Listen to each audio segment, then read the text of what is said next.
வாழ்க வையகம், வாழ்க வையகம், வாழ்க வளமுடன்.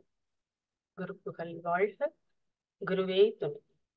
பெரும் மதிப்பிற்கும் மரியாதைக்கும் உரிய பேராசிரியர் ஏழுமலை ஐயா அவர்கள் நெய்வேலியிலிருந்து நம்முடைய ஆழியார் ஜூம் இணைப்பிலே இணைந்துள்ளார்கள். ஐயா அவர்களின் உரைக்கு முன்பாக ஐயா அவர்களை பற்றிய சிறிய குறிப்புகளை நாம் காணலாம். பேராசிரியர் ஏழுமலை ஐயா அவர்கள் நெய்வேலி லிக்னைட் கார்ப்பரேஷன் இந்தியா லிமிடெடில் 1980 2019 வரை சீஃப் மேனேஜராக பணி செய்து ஓய்வு பெற்றவர்கள். 2011 பேராசிரியராக நெய்வேலி மனவளக்கலை மன்றத்தில் சிறப்பாக தொண்டாற்றி வருகிறார்கள். 2019 ஞானாசிரியர் விருது பெற்றவர்கள். கல்வி தகுதியாக டிப்ளமா இன் சைவ சித்தாந்தம், Hindu astrology, traditional Tamil medicine, electrical and electronic engineering, yoga for human excellence, மற்றும் under graduation in BE instrumentation, post graduation in MA YHE, PG diploma in தொக்கனம் சயின்ஸ். மேலும் ஐயா அவர்கள் இணைய வழி மூலமாக ஆழியாரிலும், மலேசியா, யாழ்ப்பாணம், தாய்லாந்து மனவளக்கலை மன்றங்களிலும் வேதாத்திரிய தொண்டினை ஆற்றி வருகிறார்கள். மேலும் நேரடி வகுப்புகளை பண்ருட்டி, வடலூர், சின்னசேலம், நெய்வேலி மனவளக்கலை மன்றங்களிலும் வேதாத்திரிய பயிற்சிகளை சிறப்பாக வழங்கி கொண்டிருக்கிறார்கள். மேலும் அகத்தாய்வு பிடிசி கோர்ஸ், மௌனம் மற்றும் விஷன் வகுப்புகளையும் கொலம்பியா வெள்ளவத்தை MBKM ட்ரஸ்டில் குரு சேவை ஆற்றி வருகின்றார்கள். இத்தகைய சிறப்புகள் வாய்ந்த பேராசிரியர் ஏழுமலை ஐயா அவர்களை அனைத்து அன்பர்களின் சார்பில் வணங்கி வரவேற்று வாழ்க வளமுடன் என வாழ்த்தி, வாழ்வின் நோக்கத்திற்கு மூலம் ஏது என்கின்ற தலைப்பிலே உரை நிகழ்த்தி நல்ல பல விளக்கங்களை வழங்குமாறு அன்போடு கேட்டுக்கொள்கிறோம். வாழ்க வளமுடன் ஐயா. இன்று நாம் சிந்திக்க இருக்கும் தலைப்பு வாழ்வியல் நெறிகள் என்ற சொல்லிற்கு ஆங்கில சொற்களஞ்சியம் குறிப்பிடும் பொருள் எத்திக்ஸ். எத்திக்ஸ் என்ற ஆங்கில சொல்லுக்கு இணையாக தமிழில் அறநெறிகள் என்பதாகும். அறநெறிகள் என்றென்றும் மாறாதவை, இவை உலக பொதுவானவை. இது 2 பிரிவா பிரிக்கிறாங்க. ஒரு தனி மனித வாழ்வியல் நெறிகள், 2வது சமூக வாழ்வியல் நெறிகள்னு பண்றாங்க. நற்குணங்கள் கொண்டு அறவாழ்வு வாழும் மனிதர்கள் உயர்ந்தவர்கள் என்றும், தீய குணங்கள் கொண்டு புலனின்ப இழிவாழ்வு வாழும் மனிதர்கள் தாழ்ந்தவர்கள் என்றும் சொல்றாங்க. மதங்களுடைய நோக்கம் மனிதனுடைய வாழ்வை வளப்படுத்தவும் நெறிப்படுத்தவும் ஆங்காங்கே தோன்றியதுதான் மதம். அனைத்து மதங்களிலும் கூறுவது என்ன? இறை உணர்வும் அறநெறியும் தான். பரிணாம வளர்ச்சியில கடைசியா வந்த மனிதன் பரித்துண்ணல் நிலையிலிருந்து மாறி ஈர்த்துண்ணல் என்ற நிலைக்கு வாழ்க்கை வாழ வழிவகுத்து கொடுப்பதற்கு தான் மதங்களின் நோக்கம். எப்படின்னா, பிறருடைய வாழ்க்கைக்கு ஒத்தும் உதவியும் வாழ வேண்டும். இதுதான் அறநெறி. அறநெறி என்பது ஒழுக்கம், கடமை, ஈகை. மனிதன் செய்யக்கூடிய ஒவ்வொரு செயலிலும் இந்த அறநெறி மீறாம செய்தா அவருடைய வாழ்க்கை தனக்கும் சமுதாயத்திற்கும் இயற்கைக்கும் பயனளிப்பதாக இருக்கும். அவருடைய கர்ம வினைகளும் குறைய தொடங்குமே தவிர அதிகரிக்காது. இறை உணர்வு இல்லாமல் அறநெறி கிடையாது. ஒழுக்கம் போர்க்களம் போன்றது. அதில் வாழ வேணும்னா நாம் மனதோடு கொஞ்சம் போராடணும். அறம் என்பது வினைச்சொல். அது நிகழ்கிறது, நிகழ்ந்தால்தான் அறம். அறநெறி என்ற சொல்லுக்கு ஒழுக்கம், கடமை, ஈகை என்ற 3 கண்கள் உள்ளது. அதாவது அகக்கண்ணுன்னு சொல்லுவாங்க. இந்த அகக்கண்களை கொண்டுதான் அருவமா உள்ள இறைநிலையை, உயிர், மனம் என்ற 3ஐயும் அறிய முடியும். இன்றைய சமுதாயத்தினருக்கு வாழ்க்கையின் நோக்கத்தை நிறைவு செய்ய தெரியவில்லை. அது ஒரு புறம் இருந்தாலும் எத்தனை சதவீத மக்களுக்கு வாழ்வின் நோக்கம் அறிவார்கள் என்பது ஆய்வுக்கு உட்படுத்தப்பட வேண்டிய விஷயம்தான். இன்றைய கால மக்கள் வாழ்வின் நோக்கம் என்பது பணம் சம்பாதிக்கிறது, பொருள் ஈட்டுறது, இன்பங்களை அளவில்லாமல் அனுபவிக்கிறது என பாவித்து கொண்டு துன்பங்களை தான் அனுபவிச்சுட்டு வராங்க. அறம் என்பது யாருக்கும் சொல்லி தர்றது இல்லைங்க. அறம் என்பது வெறும் கதைகளுக்காகவே சொல்லப்பட்டது. இதெல்லாம் நம்ம கதைக்கு தான் உதவும், நடைமுறைக்கு உதவாதுன்னு சொல்லிட்டு எல்லாரும் விட்டுட்டாங்க. மகரிஷி சொல்லுவாங்க, தேவைகள் 3 நடைமுறைப்படுத்தாமல் அல்லது சமநிலைப்படுத்தாமல் அறநெறி எனும் பாதைக்குள்ளே நீங்க நுழைய முடியாது. அறநெறினா ஒழுக்கம், கடமை, ஈகைன்னு மகரிஷி அழகா வடிவமைச்சு கொடுத்துருக்காங்க. அறம் செய்ய விரும்பு அவையார் சொல்றாங்க, அறம் செய்ய விரும்பினால் அது செயலாக மாறிவிடும். அறநெறிகள் 3ம் மனிதனுக்கு அத்தியாவசியமாகவும் கட்டாயமாகவும் இருக்கிறது. அறநெறிகளின்படி வாழ்ந்தாதான் அடுத்த நிலையான அறிவின் உயர் படிகள் எனும் முழுமை பேறு முக்தி என்ற நிலைய நம்ம அடைய முடியும். முழுமை பேறு அடைவது ஒரு புறம் இருந்தாலும் அறநெறிகளை பின்பற்றாமல் வாழ்க்கையில் ஏற்படும் துன்பங்கள் குறையாது. இதனை அறியாம அறநெறிகளை பின்பற்றாம துன்பத்திலிருந்து எப்படிங்க விடுபடுறது? இந்த சமுதாயம் இதுக்குன்னு ஒரு ஆராய்ச்சி தான் பண்ணிட்டு இருக்கு. நிறைய பணம் செலவழிச்சா துன்பத்தை போய்க்கலாம் எனும் தைரியத்தை கொடுக்கும் ஆராய்ச்சி தான் இந்த சமுதாயம் மக்களுக்கு போதிச்சுக்கிட்டு இருக்கு. துன்பத்தை உருவாக்கி கொண்டே இருக்கிறான். மற்றொரு புறம் அந்த துன்பத்தை போக்குவதாக கூறிக்கொண்டு அதனையே ஒரு தொழிலா செஞ்சுக்கிட்டு இருக்காங்க. கடைசியில துன்பங்கள் போன பாடு இல்லை, மாறாக கூடிக்கொண்டேதான் இருக்கின்றன. எங்கும் எதிலும் அறநெறி இல்லை என்பதை மட்டுமே காண முடியுது. நமது வாழ்வின் நோக்கமாகிய இறைநிலையை அடைவதற்கு தவம் மேற்கொண்டு வரும் பயிற்சியை கடைபிடிச்சு வரணும். நமது தாய் தந்தையர், குடும்பத்தில் உள்ளவர்கள், சகோதர சகோதரிகள், உறவினர்கள், நண்பர்கள், சமுதாயத்தில் உள்ளவர்கள் மூலமாக நாம் பெற்ற உயர்வை அவர்களுக்கு நம்மிடம் உள்ள உடல் உழைப்பாலோ, பொருளாலோ, அறிவாலோ, செல்வத்தாலோ, அதிகாரத்தாலோ நாம் தினமும் கடமை அறத்தை செய்து பழகி வர வேண்டும். இதனால நமக்கு பணப்பிரஸ்தம் காலத்துல துன்பம் ஏற்படாம பாதுகாப்பா அமையும். வாழ்வின் நோக்கம் என்பது 5 புலன்களின் மூலம் கிடைக்கக்கூடிய ஐயுணர்வை அயராத விழிப்பு நிலையில் அளவு முறையோடும் 5ல் அளவு முறை காத்தும் மனிதனிடம் உள்ள 6வது அறிவை கொண்டு மெய்யுணர்வாகிய அறிவை அறிந்து தன்னிடம் உள்ள வினைப்பதிவை போக்கி பிற உயிரினங்கள் படும் துன்பத்தை போக்கியும் பிற உயிரினங்களுக்கு துன்பம் கொடுக்காமல் அறநெறியில் வாழ்க்கையை அமைதியுடனும் பேரானந்தத்துடனும் வாழ்ந்து இறைநிலையை அடைவது வாழ்வின் நோக்கம் என்கிறார் நமது குருபிரான். ஞானிகள் நம்முடைய சந்தோஷத்தை 2ஆ பிரிக்கிறாங்க. ஒன்று ஆனந்தம், மற்றொன்று என்னங்க? பேரானந்தம். ஆனந்தத்தை அடைய நிறைய பொருள் தேவை. இந்த ஆனந்தத்தை சமஸ்கிருத மொழியில அனித்திய ஆனந்தம் சொல்லுவாங்க. அனித்தியம் என்றால் தோன்றி மறையக்கூடியது. இந்த அனித்தியம் வேண்டுமென்றால் புண்ணிய செயல்கள் வேணும். இந்த புண்ணிய செயல்கள் எப்படி வருங்க? அறநிலை செஞ்சாதான் கிடைக்கும். வாழ்க்கையில துன்பம் எதனால் வருது? அதர்ம நெறிப்படி வாழ்ந்தால், அதர்ம நெறிப்படி பொருளை ஈட்டினால், அதர்ம நெறிப்படி இன்பங்களை அனுப்ப வைத்தால் அதனால் தோன்றுவது பாவம். பாவம் தான் துன்பத்துக்கு காரணம். நாம் அனைவரும் வாழ்க்கையில் இன்பம் வேண்டும் என்று நினைக்கிறோம். ஆனா அதற்கான செயல்களை நாம் யாரும் செய்வதில்லை. புண்ணியத்திற்கு காரணம் தர்மம், பாவத்திற்கு காரணம் அதர்மம். புண்ணியத்தின் விளைவு இன்பம், அதர்மத்தின் விளைவு பாவம். நமது இன்ப துன்ப காரணம் நாம் தானே தவிர மற்றவர்கள் கிடையாது. நாம் செய்யக்கூடிய செயல்கள் ஒவ்வொன்றிற்கும் விளைவை தருவது இறைநிலை. நாம் செய்யக்கூடிய ஒவ்வொரு செயலும் அயராத விழிப்பு நிலையில் இருந்து செயல்பட்டால் அதனுடைய விளைவு அறநெறிப்படி புண்ணியம்தான் கிடைக்கும். பொருள்களில் இருந்தோ மற்ற மனிதர்களிடமிருந்தோ சூழ்நிலையிலிருந்தோ பெறப்படுகின்ற இன்பம் நிரந்தரமானது அல்ல. ஏக்கத்தை அளிக்கும் இன்பத்தோடு கூடிய துன்பத்தை அளிக்கும், நம்மை அடிமைப்படுத்தும் தன்மை உடையது. நான் இன்பத்தினுடைய குறைகளை தெரிந்து கொண்டு கர்மப்படி வாழ்ந்து கொண்டு வந்தா முழு மனநிறைவு தருகின்ற, துன்பம் இல்லாத, நம்மை அடிமைப்படுத்தாத ஓர் பேரானந்தத்தை அளிக்கக்கூடிய அறிவை அளிக்கும். இந்த பேரானந்தம் எதுல இருந்து கிடைக்குதுன்னா நித்திய வஸ்திலிருந்து தான் ஒரு நித்திய ஆனந்தம், பேரானந்தம், அறிவானந்தம், பரமானந்தம், ஞானானந்தம் கிடைக்கும்.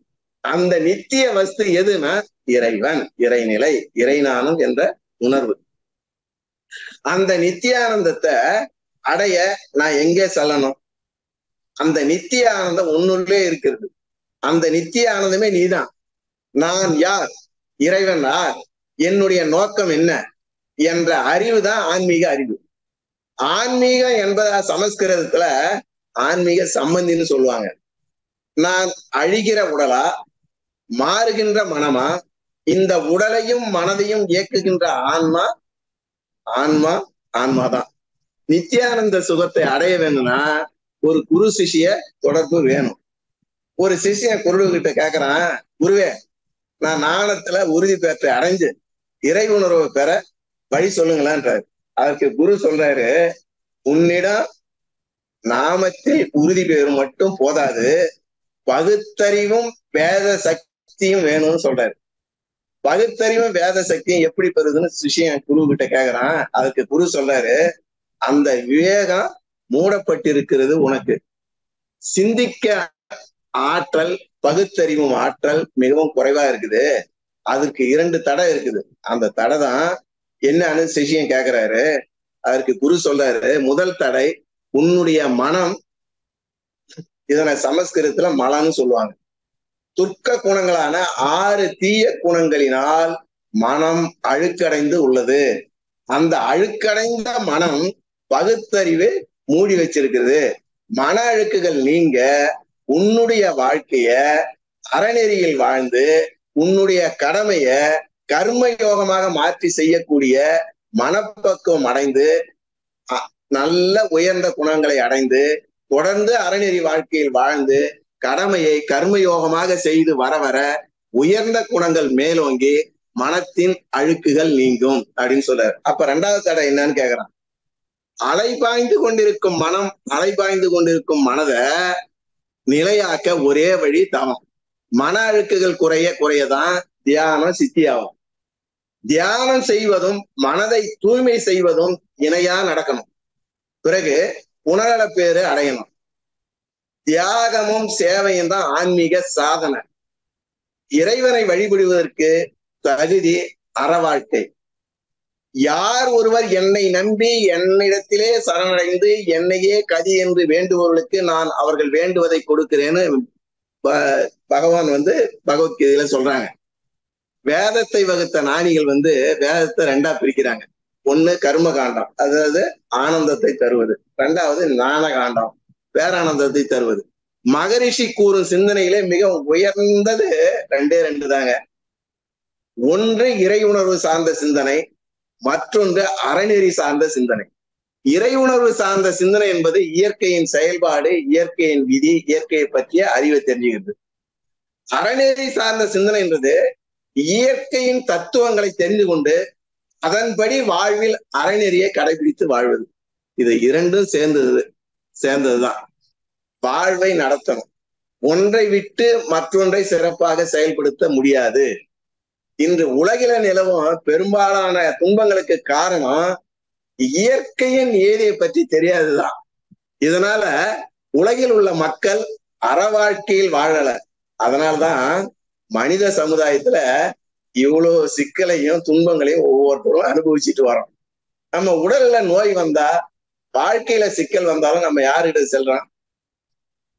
உடம்புல சிக்கல் வந்தா மருத்துவர்கிட்ட போறோம். சிக்கலை தீர்க்க சோசியர்கிட்ட போறோம். மருத்துவர் எடுக்கும் மருத்துவ முறையால் உடல் நோய் குணமாகிறதா? இல்ல, அந்த நோய் திரும்ப வருகிறது. நாமும் திரும்ப போய் டாக்டர் பார்க்கணும். அதே போலதான் வாழ்க்கையில சிக்கல்னா சோசியர்கிட்ட ஜாதகத்தை எடுத்துக்கிட்டு போய் என்னங்க பரிகாரம் அப்படின்னு சொல்றாரு. அவரு சில பரிகாரத்தை சொல்றாரு. அந்த பரிகாரம் செஞ்சுதான் உங்க சிக்கல் தீர்ந்துடுதா? இல்லையே. அப்ப காரணம் என்ன? நமது வாழ்க்கை முறையில் செயல் மாற்றம் இல்லை என்றால் எந்த மாற்றமும் நமக்கு நோயிலும் வராது, சிக்கலிலும் வராது. அறநெறி என்பது நம்முடைய செயலை மாற்றிக்கொள்வது. அறநெறி என்பது தர்ம நெறியாகும். தர்மப்படி வாழறது. நமக்கு நல்ல நேரம் நடக்கும்போது சோசியர்கிட்ட சென்று எனக்கு எப்ப கெட்ட நேரம் வரும்னு யாராவது கேட்டிருக்கோமா? அப்படி கேட்டுட்டா அந்த டயத்துல மகரிஷி சொல்ற மாதிரி நம்ம விழிப்புணர்வுல இருந்து நம்ம செய்யக்கூடிய செயல் கரெக்டா செஞ்சு அதுல இருந்து கொஞ்சம் நம்ம ப்ரொடெக்ட் பண்ணிக்கலாம். இது யாரும் சிந்திக்கிறதும் கிடையாது, செயல்படுறதுல கொண்டு வர்றதும் கிடையாது. மனிதன் சமுதாயமாக சேர்ந்து வாழ பழகிவிட்டான். இனி இந்த நிலையை மாற்றிக்கொண்டு மிருகங்களை போன்று தனித்தனியாக வாழ முடியாது. ஏன்னா ஒவ்வொரு மனிதனுக்கும் பல பேருடைய உழைப்பு தேவைப்படுது. அதுபோல ஒரு தனி மனிதனுடைய உழைப்பின் பயனும் சேர்ந்து சமுதாயம் வளம் பெறுது. எல்லோரும் கூடி சமுதாய வளத்தை தூக்கிறோம். குழப்பம் விளையாமல் இருக்கவும், தீமைகள் தோன்றாமலும் பெருகாமலும் இருக்கவும் மிருகங்களுக்கு தேவைப்படாத ஒன்று மனிதன்கிட்ட தேவைப்படுது. அதுதான் அறநெறி, ஒழுக்கம், கடமை. அந்த அறநெறி தான் மனித குலத்தையே காத்து வருது. அறநெறி வாழ்வு, ஒழுக்கம், கடமை, ஈகைன்னு சொல்றேன் இல்லைங்களா, ஓரளவுக்காவது இந்த நிலைவு வருவதால் தான் மனித குலம் இந்த அளவிலாவது இருக்குது. அறநெறிகள் அறவே ஒழிந்ததுன்னா மனித குலம் பூண்டட்டு போயிடும். அறநெறிகள் அழியாமல் பாதுகாக்க எழுந்ததுதான் இந்த உலகில் உள்ள மதங்கள் எல்லாம். ஒரு மனிதனின் செயல் அவனையும் பாதிக்கலாம், பிறரையும் பாதிக்கலாம். எனவே துன்பம் தனக்கோ பிறருக்கோ தோன்றாமல் ஒவ்வொருவரும் தத்தம் செயலை வகுத்து கொள்ள வேண்டும். அந்த துன்பம் உடலுக்கும் கூடாது, அறிவுக்கும் கூடாது, அது உடனேயும் தோன்றக்கூடாது, எதிர்காலத்திலையும் தோன்றக்கூடாது, அளவாலும் கூடாது, முறையாலும் கூடாது, எண்ணத்தாலும் சொல்லாலும் செயலாலையும் கூடாது. அந்த அத்தகைய செயல்களை மட்டும் புரிதல் தான் ஒழுக்கம். அந்த ஒழுக்கம் விழுப்பம் தரலாம் அப்படின்னு வள்ளுவர் சொல்றாரு இல்லைங்களா. அத போல உடல் உறுப்புகள் நன்றாக இருக்கும் காலத்துல தான் செயல் செய்யாமல் இருக்க மௌனம், உண்ணாவிரதம் இருந்து பழகணும். எவ்வளவு வேலைகள் நமக்கு இருந்தாலும் அதில் சிறிது காலத்தை ஒதுக்கி நாம் இறை வழிபாடு மேற்கொண்டு வரணும். எவ்வளவு செல்வ செழிப்பு இருந்தாலும் அதில் ஒரு பகுதியை உழைக்க முடியாத, உழைக்க தெரியாத, நோய்வாய்ப்பட்டு இருப்பவர்களுக்கு பகிர்ந்து அளித்து வரும் பழக்கத்தை நம்ம ஒவ்வொரு பழக்கத்துல செயல்முறையில கொண்டு வரணும். இந்த கலாச்சாரத்துல செவ்வாய்க்கிழமை, வெள்ளிக்கிழமை விரதம், கிருத்திகை, அமாவாசை காலங்கள்ல விரதம் இருந்து, சஷ்டி நோன்பு இருந்து, தீபாவளி, பொங்கல், கார்த்திகை தீபம் போன்ற நாள்ல விரதம் இருந்து பிறருக்கு தர்மம் செய்தால், தினமும் நம் வீட்டிற்கு வரும் ஏசகம் எடுப்பவர்களுக்கு தர்மம் செய்தால், மடங்களுக்கும் கோயில்களுக்கும் சன்னியாசிகளுக்கும் பொருள் வழங்குதல் என்ற அறநெறி வாழ்க்கைய அடிப்படையாக கொண்டு வாழ்ந்து வந்த கலாச்சாரம் நமது இந்திய கலாச்சாரம். இதை கடைபிடிக்க தவறியதால் தான் அனாதை ஆசிரமங்கள், முதியோர்கள் காப்பகங்கள், பிச்சைக்காரர்களுக்கும் நமது நாட்டில் பெருகி வராங்க. இப்ப நம்ம உலக சமுதாய சேவா சங்கத்தின் தலைவரை எடுத்துங்க. அவரு வனப்பிரசம் காலத்துக்கு முன்னாடியே பிள்ளைங்க கிட்ட கொடுத்துட்டு இன்னைக்கு இந்த சமுதாயம் வளர்ச்சி அடைகிறதுக்கு அவரு இன்னைக்கு டாடா பிர்லா யாராரு சொல்றாங்க இல்லைங்களா, அவங்கள விட அதிக கோடீஸ்வரன் ஆயிருக்கணும். இருந்தாலும் அது நிலையான இன்பம் இல்லை. தான் பிள்ளைங்களுக்கு எந்த நேரத்துல கொடுக்கணுமோ அதுக்கு முன்னாடியே அவங்க கொடுத்துட்டு வந்து மகரிஷி கொடுத்த இந்த இதை எவ்வளவு சிறப்பா அவங்க பண்ணிட்டு இருக்காங்க பாருங்க. அவங்க சொல்றது மட்டும் இல்லைங்க, செயல்லையும் மகரிஷி மாதிரி செஞ்சு காமிச்சிட்டு இருக்காங்க இல்லைங்களா. அத போல நமக்கு போக மீதி உள்ளத பொதுமக்களுக்கு கொடுத்து வரணும்ன்றதுதான். ஆன்மீக மேம்பாடு அடைய விரும்பும் ஒவ்வொரு கர்ம யோகியும் கடமை அறத்தில் வாழ்ந்து கர்ம வினை பதிகளை கழிக்கணும். எப்படி சிற்பி சிலையை உருவாக்கும் போது கடைசியில கண்களை திறப்பான், அப்போதுதான் அது சிலைக்கு அழகு.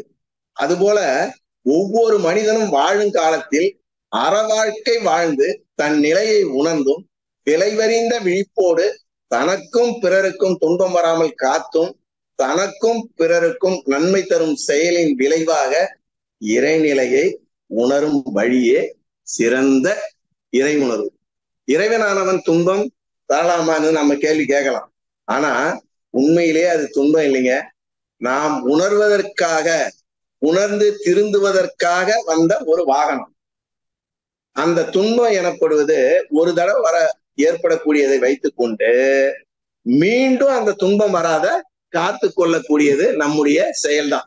ஆகவே செயலிலே விளைவை காணும் இந்த ஒரு எண்ணத்தை வளர்த்து கொண்டால், அவ்வாறு வளர்த்து கொண்ட பிறகு எப்பொழுதும் வைத்து கொண்டால் இறைவனே நீதான் மனதிலே ஒரு பெரிய மாற்றம் ஏற்பட்டு நிலைக்கும்.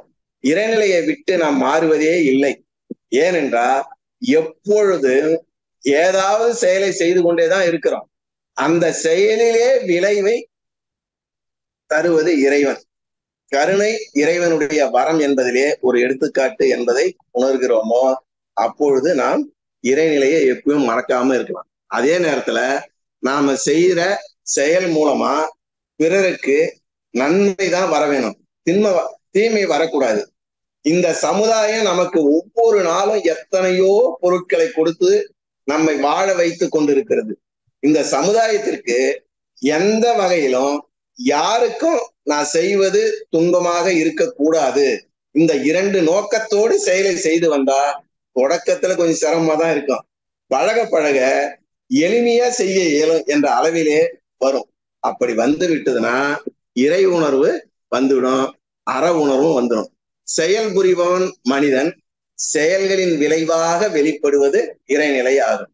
இதான் அறநெறிக்கேதத்துல சொல்லுவாங்க, தொன்னெறி அறங்கள் துளங்கிடும் நாண உளமைகள் அனைத்தும் உணர்வோம், அன்புடன் அருளும் அமைந்த நல்வாழ்வை அறநெறி வழியில் அமைப்போமே, தூய்மையும் தியானமும் சொல்லிய நாணியர் வாய்மையின் வழிகளை வளர்ப்போமே, அயனார் பாதமும் ஆகம வேதமும் ஆன்ம நன்னேயமும் அறிவோமே, ஆளையும் போற்றி நல் நோன்புகள் நோற்கவும் அடியாய் பணி செய்ய அறிவோமே, சாலவும் இறையாமல் ஊட்டியே பாடவும் சாத்திர ஆற்றலும் பெறுவோமே, நாளை உலகினில் நல்லவர் என்றிடும் தீதும் நன்றும் யாதென தேரும் திறமைகள் அனைத்தும் பெறுவோமே, ஒன்றே குலமென ஒருவனே இறையென உலக குறைத்திட எழுவோமே, நன்றே நிலைத்திட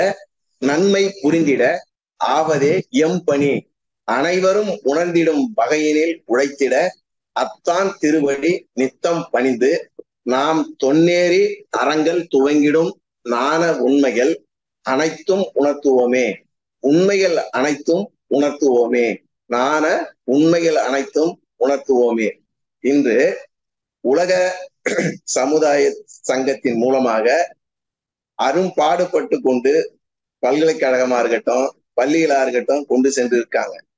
ஆனா நம்ம கிட்ட இருக்கக்கூடியதுல இந்த மகரிஷியினுடைய கருத்துக்களை மெயினானது காந்த தத்துவம். இப்ப மறைபொருள் சொன்னீங்கன்னா இறைவன், விண்ணு, காந்தன் சொல்றீங்களா, அந்த காந்த தத்துவத்தை மனவளக்கலை அன்பர்களாகிய நாம இவ்வளவு நாள் கொண்டு சென்றிருந்தோம்னா இந்த உலகத்தில் உள்ள மக்கள் இந்த நோயால கிரானிக் டிசீஸ்ன்னு சொல்றாங்க இல்லைங்களா, சக்கரை நோய், பிபி, ஹார்ட் அட்டாக்கு, புற்றுநோய் இப்படி வருது இல்லைங்களா, இது வந்திருக்குமா அப்படின்றத கொஞ்சம் சிந்தனைக்கு எடுத்துப்போம்.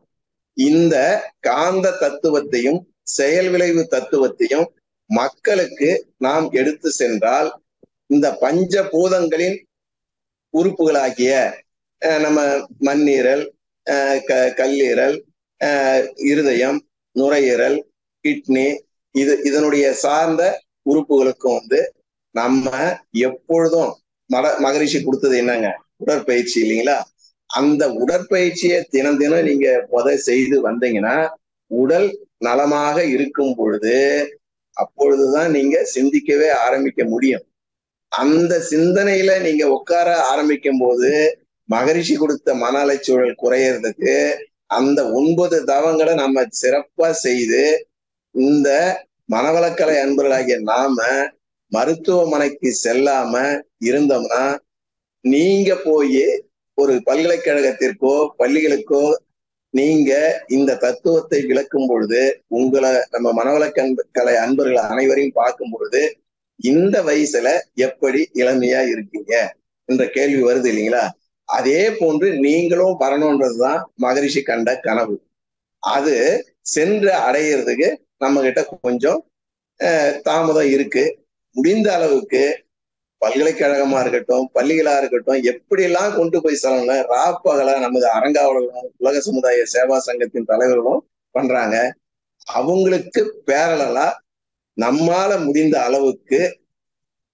அளவுன்னு கிடையாது, நீங்க இருக்கக்கூடிய இடத்துல நம்ம வேதாத்திரியம் பெரும்பாலும் இது பண்றது எது அப்படின்னு சொன்னீங்கன்னா, அந்த வாழ்வின் நோக்கத்திற்கு ஒவ்வொரு அறிய இது பண்றது மார்க்கெட்டிங்கும் அட்வர்டைஸ்மெண்ட்டும் தான். இப்ப நம்ம ஐடி ஃபீல்டு வந்த பிறகு ஃபேஸ்புக், இன்ஸ்டாகிராம், வாட்ஸ்அப் இதெல்லாம் பண்றாங்க.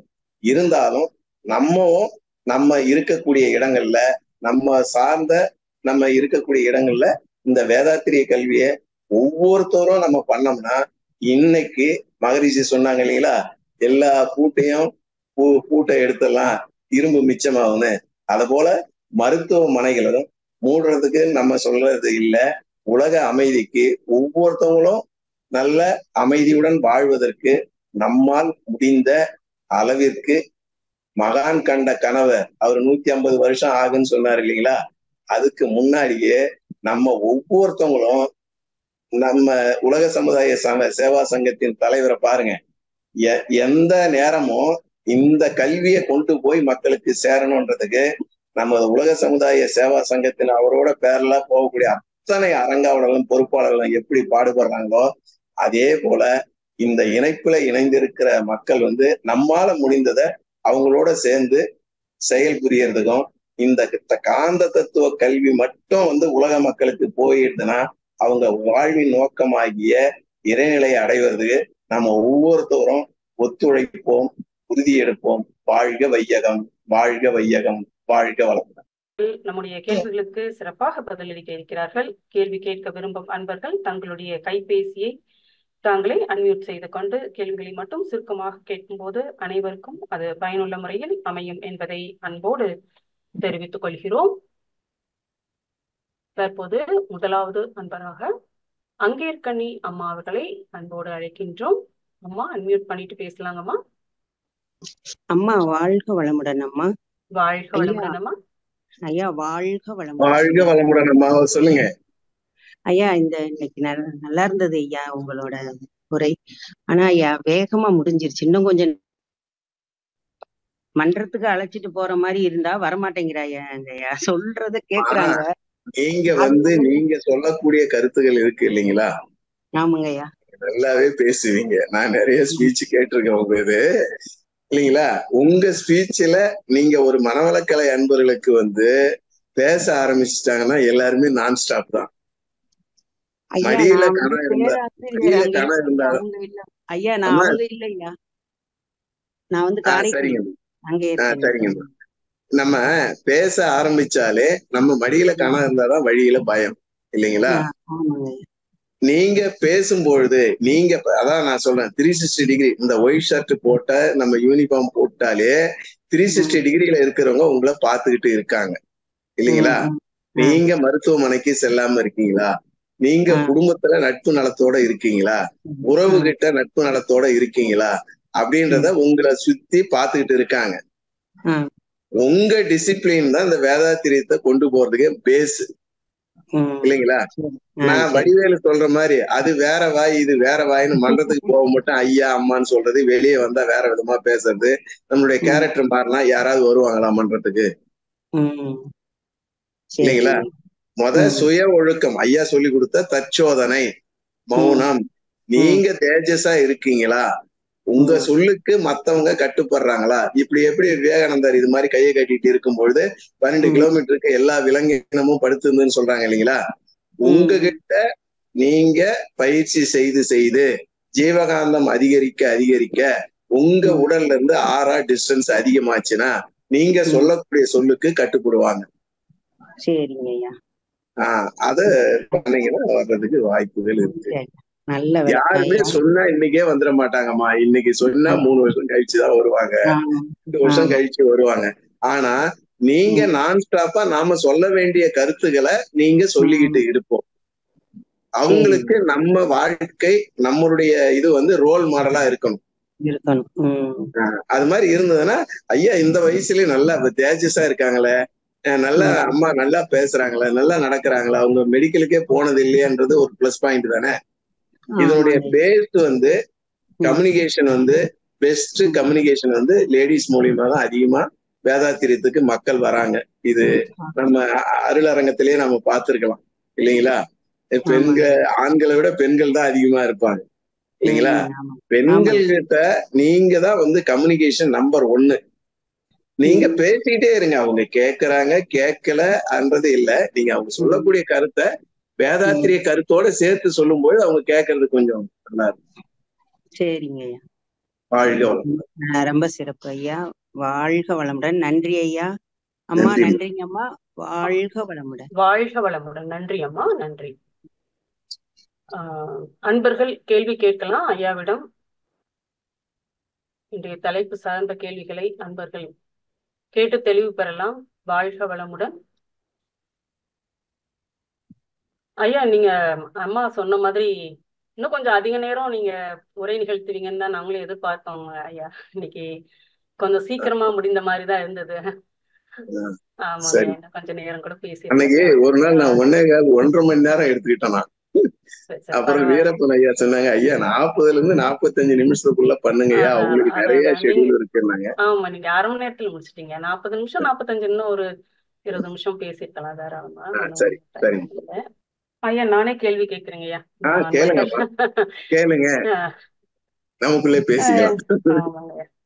இப்ப நாம வேதாத்திரியத்துல இருக்கிறதுனால நாம அதை நம்ம ஒரு பழக்கப்படுத்திட்டோம். இந்த நேரத்துக்கு இதை பண்ணணும், இதை செய்யணும், இந்த வாழ்க்கை முறை வாழணும் அப்படிங்கிறது எப்பயுமே நம்மளுடைய சிந்தனையில இருக்கறனால அது ஒரு கான்சியஸா இருக்குது. நம்ம அதிலே தொடர்ந்து இருக்கிறோம். புதிதாக உள்ள வரணுன்றவங்க இந்த சிந்தனைக்குள்ள வர்றதுக்கு கொஞ்சம் நாள் எடுக்குது அப்படிங்கறத நான் நினைக்கிறேன். அது போக இன்றைய காலம் ரொம்ப ஓடக்கூடிய ஒரு காலமா இருக்குது. மக்கள் ஓட்டத்திலேதான் இருக்கிறாங்க. நிறைய வேலைப்பளு இருக்கு, அதனால ஸ்ட்ரெஸ் ஆகுதுன்றது ஒண்ணு. இந்த இறை சிந்தனைக்குள்ள அவங்களுக்கு வர்றதுக்கு டைம் இல்ல இதை பத்தி சிந்திக்க முடியல அப்படிங்கிற மாதிரி இருக்கிறாங்க மக்கள். அதுக்கு என்னங்க செய்ய முடியும் நம்ம? அதாம்மா, நம்ம இன்னைக்கே பேசி இன்னைக்கே வந்துட மாட்டாங்க இல்லைங்களா?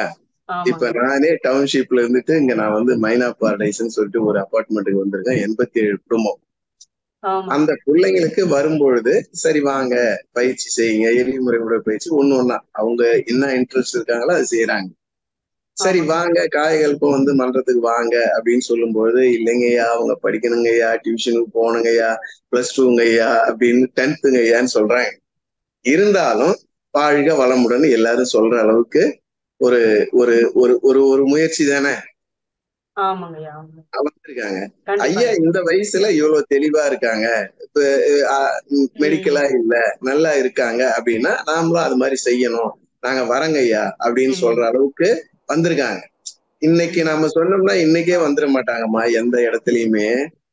அவங்க நம்ம சொல்லி கொடுக்குற பயிற்சினால பயன் அடைஞ்சு இப்ப உங்க இதை பெரும்பாலும் எடுத்துக்கலாம். லேடிஸை பொறுத்த அளவுக்கு எடுத்துட்டீங்கன்னா இர்ரெகுலர் பீரியடு, ஒயிட் டிஸ்சார்ஜ், இந்த அந்த பீரியடு வர டயத்துல உள்ள பெயின், இதெல்லாம் ரெக்கவரி ஆகுது பயிற்சி எடுத்தவங்களுக்கு.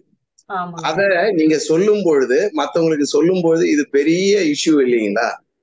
அந்த இஷ்யூ நீங்க அதுதான் நமக்கு இருக்கிறதுலே பெஸ்ட் கம்யூனிகேஷன் உங்ககிட்ட இருந்துதான். அது பண்ணும்போது இப்ப எங்களை பாக்குறாங்க, நல்லா இருக்கீங்க, நல்லா யோகா பண்ணீங்க, வாக்கிங் போறீங்க அப்படின்னு சொல்றாங்க. ஆனா உடல் ரீதியான பிரச்சனை, அவங்க வீட்டுல எந்த பிரச்சனையும் வரல, பிரச்சனை வந்தாலும் அவங்க எப்படி டீல் பண்ணி அதை சமாளிக்கிறாங்க, எப்படி அதை சுமூகமா கொண்டு போறாங்கன்றதுல நம்மளை பார்க்கும்போது நாம எங்க ஃபேமிலிக்கு நான் ஒரு ரோல் மாடல் அப்படின்னு இருக்கும்போது, எங்க வீடு எந்த அமைதியா இருக்கும் பொழுதே பக்கத்துலயும் நமக்கு பக்கம் அக்கம் இருக்கிறவங்க ஃப்ரெண்ட்லியா இருக்கிறாங்களா, நம்மள யாரும் எதுவும் சொல்லாம இருக்காங்களா? சில பேர் கிரிட்டிசைஸ் பண்ணுவாங்க இல்லைங்களா, என்ன வாழ்க வளமுடன் குரூப்பா அப்படின்னு சொல்லுவாங்க. அவங்க கிட்ட வாழ்க வளமுடன் ஐயா, அவங்க குட் மார்னிங் சொன்னாங்கன்னா வாழ்க வளமுடன், நல்லா இருக்கீங்களா, வாக்கிங் வரீங்களா, எக்ஸசைஸ் பண்றதுக்கு உங்களுக்கு நேரம் இருந்தா வாங்க நான் சொல்லித்தரேன், பாருங்க அப்படின்னு சொல்லிதான் கொஞ்சம் கொஞ்சமா தாங்க பண்ண முடியும். இது 99% நீங்க சொன்ன மாதிரி அந்த இதுல இருக்காங்க. மனவளக்கலை அன்பர்கள் 1% இருக்கும். இந்த 199 எதிர்க்கணும்னா அப்பேற்பட்ட மகரிஷியே என்னென்ன சொன்னாங்க அவர் உணர்ந்து ரயில்வே ஸ்டேஷனு, பஸ் ஸ்டாண்டு இது மாதிரி எல்லாம் நோட்டீஸ கொண்டு போய் கொடுக்கும் போது என்ன சொன்னாங்க, ஐயாவுக்கு கிடைச்ச பேர் அது ஒரு பைத்தியம், அது சொல்லிக்கிட்டு இருக்கோம் அப்படின்னு சொன்னவர் தானே 300வது பிறந்த நாளை கொண்டாடினாரு கலைஞர். அதனால உண்மை வர்றதுக்கு டைம் ஆகுமா, இது உண்மையை பற்றி உள்ளது. இது நாம ஐயா சொல்ல மாதிரி நம்ம இது பிசினஸ் கிடையாது. இது மக்கள் உலகம் அமைதி அடையணும், ஒவ்வொருத்தவங்களும் தனி மனித அமைதி அடையணும், குடும்பம் அமைதி அடையணும், சமூகம் அமைதி அடையணும் அப்படின்றத பண்ணும்பொழுது உண்மை மெதுவாதான் செல்லும். ஆமாங்க. மெய் அது வந்து வரைக்கும் நம்ம முயற்சி செஞ்சுட்டே ராக்கெட்டு. இருக்கணும். நம்ம வேலை சொல்லிக்கிட்டு இருப்போமா, சொல்லுவோம் ம். சொல்லுவோம். நீங்க மகான் வந்து என்ன பண்றாங்க, 1 மாசம் உட்கார்ந்தாங்க, 2 மாசம் உட்கார்ந்தாங்க, மௌனத்துல உட்கார்ந்துதான் அத்தனை புத்தகங்களும் எழுதியிருக்காங்க. ஆமாங்கய்யா. நம்ம அவர்களுடைய சீடர்களாகிய நாமளும் கொஞ்சம் கொஞ்சம் நமக்கு உள்ள சூழ்நிலை, குடும்ப சூழ்நிலைக்கு புகுந்த மாதிரி மௌனம், தற்சோதனை பண்ணிக்கிட்டு நம்ம தெளிவு அடைஞ்சோம்னா, நீங்க உங்க எண்ணம், ஆமா. சொல், செயல் சரியா இருந்ததுன்னா, நீங்க சொல்றவங்க ம். வருவாங்களா இல்லையா? வருவாங்க. அதுதான். 2வது அது வந்து அவங்களுடைய நேரம்னு இருக்குல்ல, அதுவும் மகரிஷி ஆமா. சொல்லியிருக்காங்களே, வர வேண்டிய நேரத்துக்கு தான் அவங்க வருவாங்க அப்படிங்கிறது அவங்க ஒண்ணு இருக்கு அவங்களுக்கும் இல்லையா? உள்ள இப்ப வந்து எல்லாமே இயந்திர வாழ்க்கைமா. அந்த ஆமாங்க. நேரத்துல இப்ப நாங்க எங்க மன்றத்துல வந்து இப்ப ஒரு பேங்க், ஐசிஐசிஐ பேங்க் கூப்பிட்டு எல்லாருக்கும் கொடுத்தோம் நாங்க. அவங்க எல்லாருமே ஹாப்பி. ஐயா இது ம். எங்களுடைய ஒர்க் ஸ்ட்ரெஸ்ஸுக்கு இது நல்லா ம். இருக்கு அப்படின்னு சரி, சொல்றாங்க. சரி. இப்ப ஸ்கூலுக்கு போய் நாங்க கொடுக்கும் பொழுது டீச்சருங்களுக்கு நாங்க கொடுக்குறோம் அப்படின்னும் போது ம். அந்த டீச்சருங்க ஹாப்பி இல்லைங்களா? ஆமாங்கய்யா, இந்த ஆமாங்க. மாதிரி அவங்க போக்குக்கு போய் தாமா நம்ம பண்ண முடியும். ஐயா என்னைக்கு வரணும் சொல்லுங்க, வரேங்க. ஆமாங்கய்யா. நீங்க என்னைக்கு ஒரு நாள் வர முடியுமா வாங்க அப்படின்னு சொல்லிட்டு தான். இப்ப எங்க நெய்வேலி டவுன்ஷிப்ல பொறுத்த அளவுக்கு நிறைய பேர் ஃபாரின் போவாங்கம்மா. எனக்கு ஒரு வாரம் சொல்லி சரிங்க. கொடுங்க, எனக்கு 5 நாள்ல ஓ, சொல்லி. சரி, நாங்க சரி. எல்லா ஆசிரியர்களுமே சேர்ந்து காலையில 10ல இருந்து 12, காலையில 10 மணில இருந்து 5 மணி மாறி மாறி சொல்லி கொடுத்துட்டு தான் ஓ, அவங்களுக்கு சரி. நம்ம பண்ணி அனுப்புவோம் இல்லைங்களா? சரி. இப்ப ஓகேங்க. இப்ப உலக சமுதாய சேவா சங்கத்திலே அங்க பாருங்க நிறைய சேர்மன், டைரக்டர், மினிஸ்டர் லெவல்ல வராங்க. இப்ப ஆமாங்க. இந்த பிடிசி பயிற்சியை ஒரு வாரத்துல கொடுத்து அவங்களுக்கு அனுப்புறாங்க இல்லைங்களா? ஆமாங்கய்யா, ஆமாங்க. அவங்கள 13 நாள் அவங்களுடைய வேலை நேரம், அவங்களுடைய சூழ்நிலை பொறுத்து, அதிகாரத்தை பொறுத்து நம்மள போய் 13 நாள் இருங்கன்னா இருப்பாங்களா? ஆமாங்கய்யா, முடியாது. அவங்களுக்கு தகுந்த மாதிரி நம்ம வந்து செய்துதான் கொடுத்து அனுப்பணும். ஓகேயா. சிறப்பையா. இப்ப அன்பர் ஒருத்தர் ஹேண்ட் ரைஸ் பண்ணிருக்காங்கய்யா, ரைட் அவங்களை ரைட் கூப்பிடுங்க ரைட் ஐயா. ரைட் கூப்பிடுங்க. V2070 அன்மியூட் பண்ணிட்டு பேசலாங்கய்யா. அம்மா பேர் சொல்லிட்டு பேர் சொல்லிட்டு பேசுங்கம்மா. வாழ்க வளமுடன். வாழ்க வளமுடன் ஐயா. பெங்களூர்ல இருந்து வாழ்க வாழ்க வளமுடன் அம்மா, சொல்லுங்க.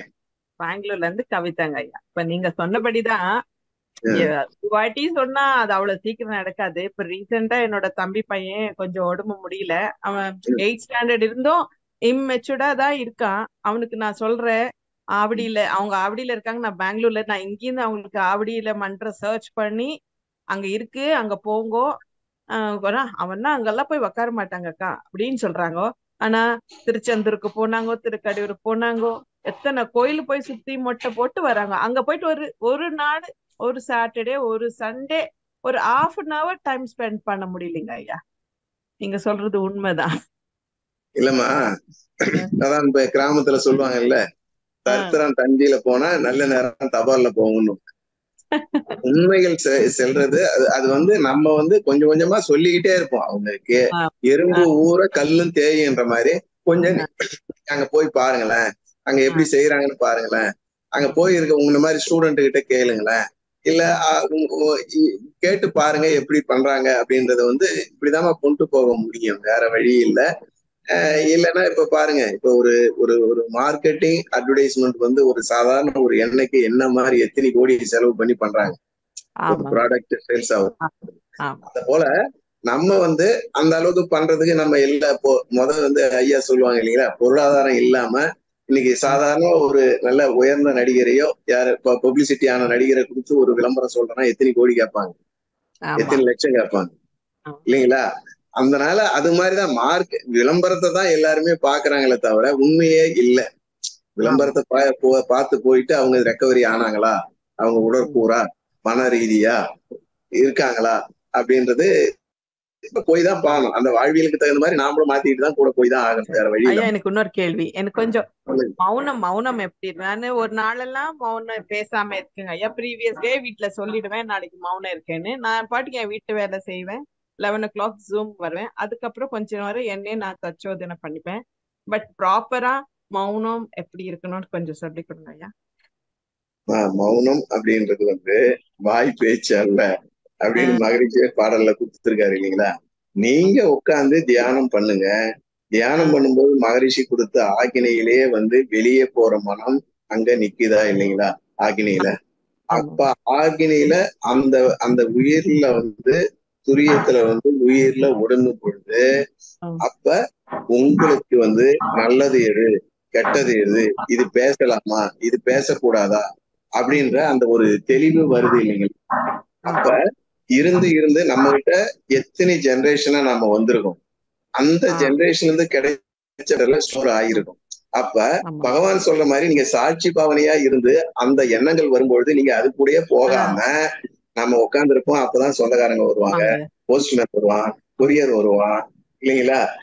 ஐயா பேசுங்க, கேட்கல. கவனத்தை தொடர்வதற்கு இறையர்களும் குருவர்களும் துணை நிற்கட்டும் அப்படின்னு சொல்லிட்டு உங்களுக்குள்ளாரே நீங்க அருட்காப்பு பண்ணிட்டு பண்ணும்போது எந்த டிஸ்டர்பன்ஸும் இல்லாம இருக்குதான்றது ஃபர்ஸ்ட் டே பிராக்டிஸ் இல்லைங்களா. அவங்க ஐயா என்ன சொன்னாங்க, 1 நிமிஷம் இருந்து பாருங்க, 5 நிமிஷம் இருந்து பாருங்க, ஒரு 1 hour இருந்து பாருங்க. இருந்த மாதிரியே மகான் இருந்த மாதிரியே நீங்க 1 மாசம் எல்லாம் இருக்கிறதுக்கு சாத்திய கூறுகள் அந்த அளவுக்கு நாம பிராக்டிஸ் ஆயிருந்தோம்னா உட்காரலாம் இல்லைங்களா. நீங்க 1 hour இருக்கும் பொழுதே நம்ம மனவளக்கலை என்பவர்கள் தற்சோதனையில எண்ணம் ஆராய்தல், ஆசை சீரமைத்தல், கவலை ஒழித்தல், நான் யார் முழுநிலை பேருக்கு நாம அன்னைக்கு டிப்ளமோவோ பிஏவோ எம்ஏவோ போடும்பொழுது எல்லாரும் எடுத்திருப்பாங்க, நாமளும் டேபிள் காலம் போட்டிருப்போம்.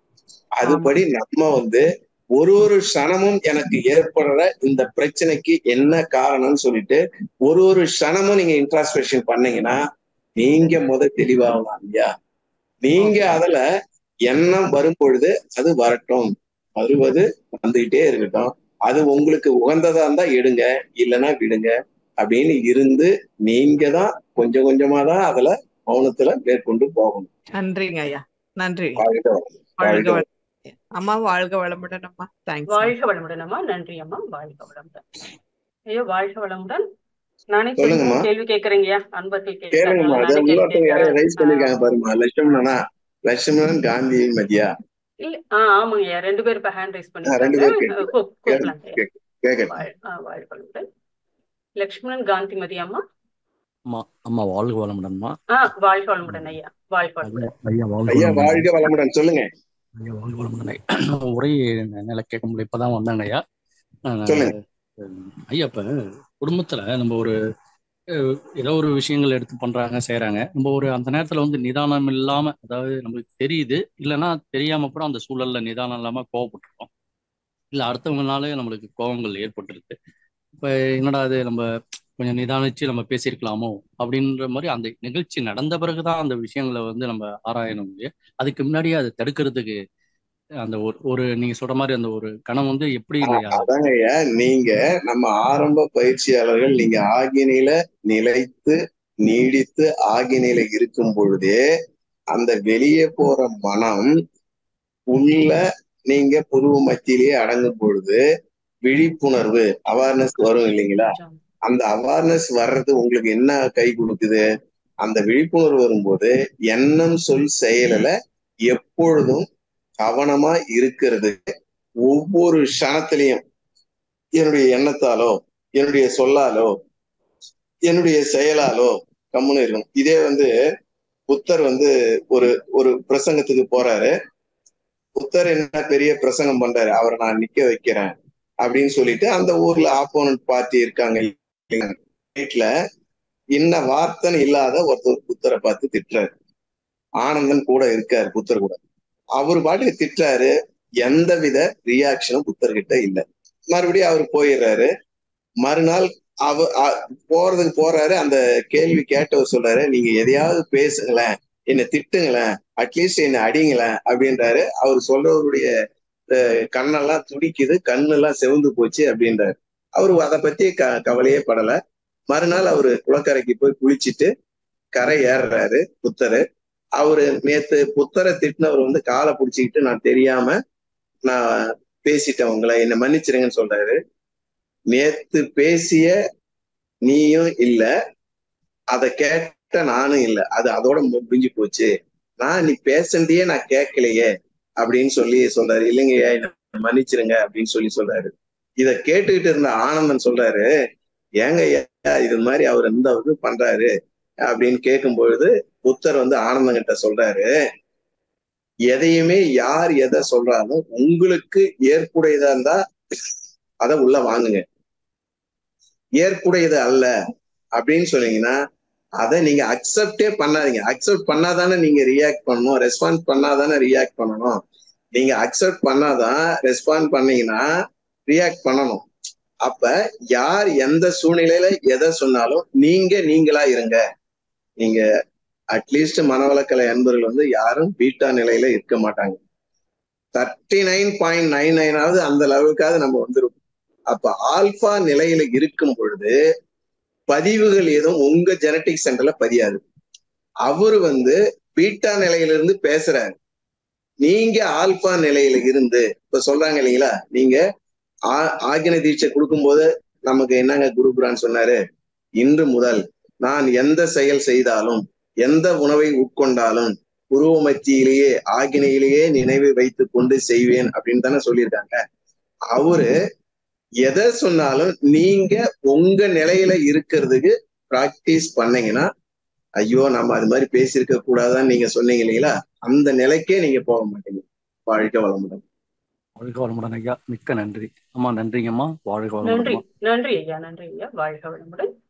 நான் ஒரு கேள்வி கேட்கிறேன் ஐயா. கேட்க ஆரம்பிச்சேன், நீங்க அதுக்கப்புறம் கேட்க ஆரம்பிச்சீங்கன்னா அங்க ஹேண்ட் ரைஸ் பண்ண. பண்ணுவாங்க. ஆமாங்க, அதுதான் உண்மை ஐயா. நம்ம சொல்லுங்க. உரையாடல் நிகழ்த்தி கொண்டிருக்கணும். சரிங்க. அதே நம்ம எவ்வளவோ விஷயங்களை வந்து நம்ம தொடர்ந்து பார்த்துட்டே தான் வரோம். இந்த செயல் விளைவு அதையும் நம்ம கண்காணிச்சுட்டே வரணும். நம்மளுடைய வாழ்க்கையிலயும் எவ்வளவுலாம் நடக்குது, வெளியில எவ்வளவு நடக்குது அப்படிங்கறதெல்லாம். எல்லாமே சேர்ந்தது தாங்கய்யா. அந்த அறநெறி வாழ்க்கைன்றது அது எல்லாமே சேர்ந்தது தானே. கர்ம வினைகள் நம்ம இதெல்லாம் வாழணுங்கிறது உண்மை. அதுபடிதான் போகணும், அப்பதான் நம்மளுடைய துன்பங்கள் போகும் அப்படிங்கிறது உண்மை. பட் இருந்தாலும் அது போறதுக்கு ஒரு செயல்முறை வரணும், அதுக்குரிய நேரம் வரணும், அதெல்லாம் வரணும் இல்லைங்களா. இப்ப மகர்ஷி அது மாதிரி தானே சொல்லியிருக்காங்க, அதுக்குரிய அவங்களுக்குரிய கால நேரம் வரும்போதுதான் அவங்க அதுல ஆழ்ந்து உள்ள வருவாங்க. எப்பயோ முன்னாடி வந்தவங்க கூட இடையில அப்புறம் கொஞ்ச நாள் போய் டச் இல்லாம போயிட்டு அப்புறம் திரும்ப வந்து சேர்றவங்க நிறைய பேர் இருக்கிறாங்க. அதை நம்ம கண்கூட நம்ம பாக்குறோம். நம்ம மகர்ஷி இருந்த காலத்திலேயே நாங்க வாங்கணும் அப்படின்லாம் சொல்லுவாங்க பெருமையா. இப்ப இருக்கிறவங்கள இப்ப நான் கூட வந்து மகர்ஷி பார்த்தது கிடையாது, இது பண்ணது கிடையாது. என்னுடைய தாயாரெல்லாம் வந்து பயிற்சி எல்லாம் எடுத்து அவங்க கையாலே தீட்சையெல்லாம் வாங்கி எல்லாம் வாங்கியிருக்காங்க. இடையில கொஞ்ச நாள் ரொம்ப வருஷம் போயிட்டு அதுக்கப்புறம் திரும்ப வந்து சேர்ந்துடுறாங்க. அதை நம்ம பாக்குறோம் ரொம்ப. அப்ப வந்து அதுக்குரிய நேரம் வரும்போது அவங்க திரும்ப வந்துடுறாங்க. அதுக்குரிய அவங்களோட வாழ்க்கையில அது என்னென்ன அனுபவிக்கணுமோ அதெல்லாம் நம்ம அனுபவிச்சுட்டுதான் வர வேண்டி இருக்குது அப்படிங்கிறதும் உண்மைதானே இல்லையா. நம்மளுடைய வாழ்க்கையில அதான நடந்துட்டு இருக்கு. நம்ம எல்லாத்தையும் எதிர்கொண்டுதான் நம்ம வந்து போயிட்டே இருக்கணும். இறைவனர் பெறணும்னா அந்த பாதையில இருக்கும்போது நம்ம எல்லாத்தையும் எதிர்கொண்டு போயிட்டே இருக்கணும். அறநெறி வாழ்க்கையில தொடர்ந்து நாம வந்து செயல்பட்டுட்டே இருக்கணும். அப்படிதானுங்க ஐயா. சரிதானுங்க ஐயா நான் சொல்றது? கரெக்ட் தாம்மா. இப்ப நீங்க சொன்னீங்க இல்லைங்களா, இப்ப ஐயா வந்து பயிற்சி எடுக்கிறாங்க, நின்னுறாங்க, மறுபடியும் வராங்க, அப்புறம் நிக்கிறாங்க, வராங்க. சிலர் வந்து ஆரம்பத்துல இருந்தே இருக்கிறாங்க. எங்க ஃபேமிலியில வந்து ஐயா கிட்ட தீட்சை வாங்கினவங்க, நாங்க அவங்களுடைய சந்ததியினர், நாங்களும் அதை தொடர்ந்து பண்ணிட்டு இருக்கோம் அப்படின்னு சொல்றது இருக்காங்க இல்லைங்களா. இதுக்கு என்ன அப்படின்னு சொன்னீங்கன்னா, ஐயா சொன்ன மாதிரி கர்மாக்கள் அப்படின்றது வந்து ஒன்று. நீங்க உம்மலம் சொல்றாங்க இல்லைங்களா, ஆணவம் கண்மம் பாய். சைவ சித்தாந்தத்துல சொல்லுவாங்க, ஆணவத்தை முழுசா ஒழிக்க முடியாது நீங்க. ஆனா இப்ப ஒரு நெல்லு விதை இருக்குன்னு வச்சுங்களேன், நெல்லை போட்டா முளைக்கும். அதே நெல்லை வறுத்துட்டீங்கன்னு வச்சுங்களேன், அது முளைக்காது. அத போல ஆணவம் இருந்தாதான் நம்ம வாழ்க்கையிலே முன்னுக்கு வர முடியும், நமது நல்லது கெட்டதை பண்ண முடியும். ஆனா நீங்க செய்யக்கூடிய பயிற்சி அந்த நெல்லை எப்படி வறுக்கிறீங்களோ அதே போல கொண்டு வந்த வினையை, தந்தைதான் ஈருயிரும் ஒன்று சேர்ந்து தழைத்ததொரு உடலாகி உலகில் வந்தேன், அந்த ஈருயிர் செய்த அறமோ மற்றோ அளித்த பதிவுகள் எல்லாம் என் சொத்தாச்சு. அந்த சொத்து இருக்கு, இப்பயே நமக்கு சொத்து இருக்கு. நான் முன்னாடி போனேன்னா எத்தனை சொத்து என்கிட்ட இருக்கு. அதுல .0.01 இந்த இதுல மகான் சொல்லி கொண்டு செய்து நம்ம இதை கழிக்கிறோம். ஆனா முழுசா கழிச்சோம்னு நமக்கு தெரியுமா? தெரியாது. இத்தனை மகான்களுக்கு ராமகிருஷ்ண பரமஹம்சரா இருக்கட்டும், பல்லுல கேன்சர் இல்லைங்களா, ரமணர் எடுத்துங்க கையில. இது மாதிரி அவங்க என்னதான் வந்து இந்த சிந்தனை இந்த இறைநிலையை உணர்ந்தாலும் அவங்க பதிவை அவங்கதான் கழிக்கணும். நான் சாப்பிட்டேன்னா நான் தான் மோஷன் போகணும், நான் நீர் குடிச்சேன்னா நான் தான் யூரின் போகணும். எனக்காக மத்தவங்க செய்ய முடியாது. ஆனா அந்த பதிவுகளுடைய தாக்கம் இருக்குது இல்லைங்களா, அது 100% வர்றது ஒரு 10% வரும். ஆனா 10% நீங்க அனுபவிச்சுதான் ஆகணும். அவரவர்களுடைய கர்மாவுக்கு தகுந்த மாதிரி தங்கவேல் அந்த படத்துல சொல்லுவான்னு தெரியுங்களா, அதான் எனக்கு தெரியுமே. அது மாதிரி சொல்லிட்டு என்ன அந்த யோகாலையும் தான் சொல்லி கொடுத்தாங்க, இதான் யோகா சொல்லி கொடுத்தாங்கன்ற மாதிரி வந்தாங்கன்னா, நீங்க இப்ப இந்த கரையில இருந்து அந்த கரையில போறதுக்கு எனக்கு நீச்சல் கத்து தரீங்க. ஆனா நீந்த கத்துக்கிட்டேன். நீந்த கத்துக்கிட்ட பிறகு தலையை கீழே வச்சு காலை மேல தூக்கி கீழே போக வேண்டிய வேலை என்னுடைய வேலை. அதை யாரும் ஆழ்ந்து போறதுக்கு உங்களுக்கு ட்ரெயினர் யாரும் கத்து மாட்டாங்க. ஒரு அடி போகலாம், மூச்சு தம் கட்ட முடியாது, மேல வரலாம். அடுத்தது 2 அடி போகலாம். பழக பழக கீழே போய் கரையை தொட்டுட்டு வருவீங்க இல்லைங்களா. போலதான் மகான் உட்கார்ந்து அன்னைக்கே மௌனத்துல போயிட்டு முக்தி அடைஞ்சிட்டாங்க இல்லைங்களா. எத்தனை வருடம் அவங்க கஷ்டப்பட்டு அவ்வளவு இருந்து 1870 புக்கு பாடல்களை எழுதி இத்தனை புக்கும் நமக்கு எழுதி கொடுத்துருக்காங்க. 80க்கு மேற்பட்ட புக்குகளை எழுதி கொடுத்துருக்காங்கன்னா ஒவ்வொரு மௌனத்தின் முடிவில தான் அவங்க எழுதியிருக்காங்க இல்லைங்களா. அத போல நம்ம ஆழ்ந்து சிந்தனை செய்து செய்து கண்டினியூஸ் ப்ராசஸ். இப்போ ஒரு ட்ரெயினே இருந்ததுன்னா இடையில நின்னு போச்சுன்னா அடுத்த ஸ்டேஷனுக்கு போக முடியுமா? முடியாது. கண்டினியூஸா போனா தானே அடுத்த ஸ்டேஷனுக்கு போகுது. அதே போல நீங்க 1000 அவமானங்கள் எல்லாம் வரும், ஏச்சு பேச்சு எல்லாம் வரும். நீங்க சொல்றது சொல்லுங்க, நீங்க சொன்னது உங்களுக்கு. அடுத்தவங்களுடைய பிரைவேசியில தலையிடுறதுக்கு நமக்கு அதிகாரம் கிடையாது. அது அவருடைய உரிமை. நம்மளுடைய என்னைக்கு என்னுடைய குருபிரான் தொட்டு எனக்கு உணர்த்தினாரோ அன்னைக்கு கிடைச்ச விழிப்புணர்வுல நல்லது எது கெட்டது எது, பழிச்செயல்கள் செய்யாம இருக்க, புலன்கள் வழியா போவதுக்கு பதிலா உள்நோக்கி என்னுடைய மனத்தை போகிறதுக்கு முயற்சி செய்து செய்து செய்து நம்ம வந்துகிட்டு இருந்தோம்னா, நீ 1 அடி காலை எடுத்து வச்ச நான் 10 அடி முன்னாடி வருவேன்றாரு இல்லைங்களா. அப்ப என்னுடைய குடும்ப வேலைகள், என்னுடைய பிள்ளைகளுடைய வளர்ச்சி, என்னுடைய குடும்பத்தின் வளர்ச்சி இறைவன் பார்ப்பாரா பார்க்க மாட்டாங்க. ஆனா எல்லா மதத்திலையும் சொல்றாங்க. இப்ப எல்லாரும் நம்ம இன்னைக்கு நம்ம ஒரு நாளைக்கு மன்றத்துக்கு போகல அப்படி இருக்கிற நாளைக்கும் மன்றத்துக்கு போய் வந்த பிறகு உங்களுக்கு உள்ள நிறைவும் மன நிறைவும், ஒரு ஸ்கூலுக்கு போய் கிளாஸ் எடுக்கிறீங்க, ஒரு காலேஜுக்கு போய் எடுக்கிறீங்க, இல்ல விஷன் கிளாஸுக்கு எடுக்கிறீங்க, ஒரு பேங்க்குக்கு போய் கொடுக்குறீங்க, அன்னைக்கு உங்க மன நிறைவும் எப்படி இருக்குன்னு நீங்க சொல்லுங்க. நிச்சயமாயா. மனநிறைவு அடைந்து தெளிவு பெற்றவங்க வீட்டுல இருக்க மாட்டாங்க. இன்னைக்கு எப்படியாவது போய் மன்றத்துக்கு போகணும், 2 பேருக்கு காலை கையை அமிக்க விட்டாது பிராக்டிஸ் பண்ணணும்.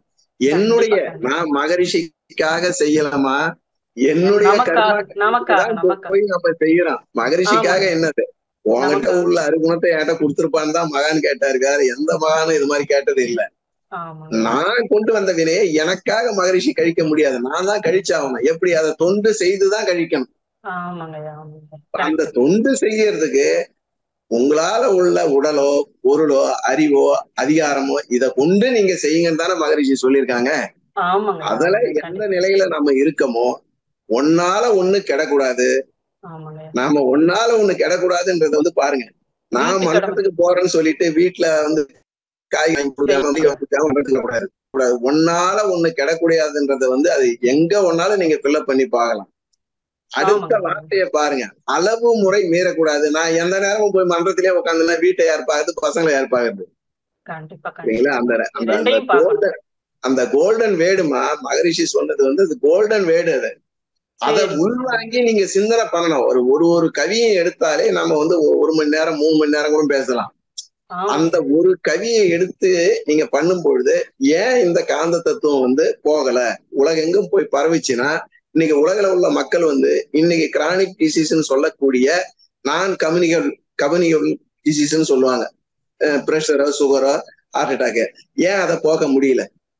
அப்ப அவருக்கு தன்னுடைய உடலை பத்தி வந்த உடனே மகரிஷி என்ன கொடுக்குறாங்க, உடலுக்கு தான் முக்கியத்துவம். உடலுக்கு பயிற்சி. அந்த உடலை நல்லா வச்சிருந்தாங்கன்னா அவங்க தொழில் செய்யற இடமா இருக்கட்டும், குடும்பமா இருக்கட்டும், எல்லா இடத்துலயும் நல்லா இருப்பாங்கல்ல. அதுக்கு பிறகுதான் ஆக்னி தவம் கொடுத்தாங்க. அதுக்கு பிறகுதான் உயிருக்கு காயகல்பத்தை கொடுத்தாங்க. அப்புறம்தான் நீங்க தச்சோதனை, அப்புறம்தான் வாழ்க்கையை பற்றிய தத்துவங்கள். இப்படி எல்லாம் கொடுத்து இருக்கும்போது ஏன் இது மாதிரி ஸ்டெப் பை ஸ்டெப்பா மகரிஷி வந்திருக்காரு கொஞ்சம் சிந்தனைக்கு எடுக்கும் பொழுது பிறரை பத்தி உங்களுக்கு நினைக்கவே தோணாதுமா. நீங்க ஒரு ஆள் சொல்றீங்க இல்லைங்களா, ஏன் இந்தியா ஞான பூமின்னு சொல்றான். ஒரே ஒரு மகான் இருந்தானா அவர் 1,00,000 பேருக்கு அவருடைய ஆற்றல் நன்மையை பயக்க முடியும். அப்ப நமக்கு தெரிஞ்சு எத்தனை மகான்கள் இந்த இந்திய பூமியில இந்த ஞான பூமியில பிறந்திருக்காங்க. எவ்வளவு பிரச்சனைகள் வந்தாலும் ஏன் நீங்க நல்லா இருக்கீங்க? எத்தனை கொரோனா வந்தாலும் சரி, சுனாமி வந்தாலும் சரி, ஏன் நல்லா இருக்கீங்க? எந்த வட்டம் புயலா இருக்கட்டும், ஏன் இது ஞானிகள் வாழ்கின்ற இடம். ஞானிகள் நம்முடனே இருக்காங்க. ஐயா என்ன சொல்லிட்டு போயிருக்காங்க நம்முடைய குருபுரான், நான் எப்போதும் நான் உங்களோடயே இருப்பேன். நீ காயகல்பம் எடுத்தாலும் சரி, பயிற்சி எடுத்தாலும் நான் உன்னுடனே இருப்பேன் போது அந்த என்னைக்கு எனக்கு ஆக்கின தீட்சை கொடுத்தாரோ அன்று முதல் அவருடைய உயிர்கலப்பு நான் பெற்ற பிறகு அவருக்காக தான் நான் பண்ணேன். ஒரு பெரிய மகானே இறைய உணர்ந்தவரே உலகநல தொண்டன் சொல்றாரு. அப்ப நம்ம எப்படி இருக்கணும்? தொண்டனுக்கு தொண்டன். அந்த தொண்டன்ற வார்த்தை சொல்றதுக்காக நமக்கு தொண்டையில வருது அந்த வார்த்தை. நான் இன்னைக்கு எத்தனை பேருக்கு நான் தொண்டு செய்தேன், எத்தனை பேருக்கு இந்த வேதாத்திரியத்தை கொண்டு போய் சேர்த்தேன் அப்படின்ற அந்த இது வந்ததுன்னா தொண்டனுக்கு தொண்டனா தான் நம்ம சிறப்பு செய்வோம். வேற யாரும் கை ரைஸ் பண்ணிருக்காங்க? சிறப்பையா. ஆமாங்க ஐயா, சிறப்பையா. அடுத்ததாக செவ்வேல் ஐயா அவர்கள் அன்மியூட் பண்ணிட்டு பேசலாங்க ஐயா. செவ்வேல் ஐயா, வாழ்க வளமுடன். வாழ்க வளமுடன் அம்மா. வாழ்க வளமுடன் ஐயா. வாழ்க வளமுடன் ஐயா, சொல்லுங்க. நம்ம மன்றத்துக்கு சொல்லி கொடுக்குறோம் ஐயா. நம்ம இப்போ ஒவ்வொரு பயிற்சியும் நம்ம ஆகுன துரியம் அதே மாதிரி அகத்தாய் 1, 2 எடுத்துட்டு போறோம். எவ்வளவு தூரம் கோர்வையை எடுத்துட்டு போனாலும் அந்த பிரம்மஞானம் எட்டும் போய் சேர்க்கறதுக்குள்ள நம்ம எத்தனை ஆள் வந்தாங்களோ, ஆக்னிக்கு வந்தாங்களோ அந்த அளவுக்கு ஆள் வரமாட்டாங்க ஐயா. அந்த குறைஞ்சி அடிப்பட்டு போயிட்டே இருக்குது ஐயா. அவங்களுடைய கர்ம வினைகள் தான் காரணம் ஐயா. அது ஒரு ரீசன் ஐயா. அதே மாதிரிங்க ஐயா, நாம பண்ற தொண்டு சில டைம்ல மன்றத்துல சிலவங்க என்ன பண்ணுவாங்க, நம்ம நாளொரு நச்சிந்தனை கொடுக்கக்குள்ளேயும் சில பேர் வெளியில போயிடுறாங்க. அதை நம்ம எப்படி ஐயா சரி பண்றது? அதே மாதிரிங்க இன்னொரு கொஸ்டின் ஐயா, நாம இப்ப செய்யறோம், தொண்டுகள் செய்யறோம், நம்ம கர்மாவை கழிக்கிறதுக்கு மகரிஷி சொல்லி கொடுத்த எல்லா பயிற்சியும் செய்யறோம்.